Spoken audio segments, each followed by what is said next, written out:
ওই মাজলুম আর আল্লাহর মাঝখানে কোনো ফারাক থাকে না। আল্লাহ ওই ফারাকের পর্দা উঠায় দেয়। দোয়া করলেই ওটা আরশে যেয়ে কবুল হয়ে যায়। খবরদার, মাজলুমের কান্না কখনো বৃথা যায় না। জীবনের কোনো না কোনো সময়ে এর প্রায়শ্চিত্ত আপনাকে করতে হবে। জীবনের কোনো না কোনো সময়ে এর প্রায়শ্চিত্ত করে আপনাকে মরতে হবে। বদদোয়া করছে, ডাইরেক্ট কবুল। আমরা যেন জালিম না হই। যে কোনোভাবে যে কোনো ক্ষেত্রে, যে কোনো ধরনের হতে পারে জুলুম। কাউকে আপনি ছোট কোনো কাজে ঠকালেন, বন্টন নীতিতে ঠকালেন, জমি মেরে দিয়ে ঠকালেন, আমানত মেরে দিয়ে ঠকালেন, যদি জুলুম করে থাকেন, খবরদার। মাজলুমের কান্না কখনো বৃথা যায় না। জুলুম শুধু আমাদের জন্যই হারাম না, আল্লাহর জন্যও হারাম।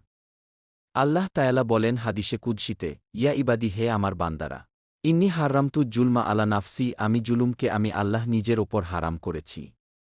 ওয়াজায়ালতুহু বাইনাকুম মুহাররামান, এবং এই জুলুমকে তোমাদের ওপরও হারাম করেছি। ফালা তাজালামু, তোমরা একে অপরের ওপর জুলুম করো না।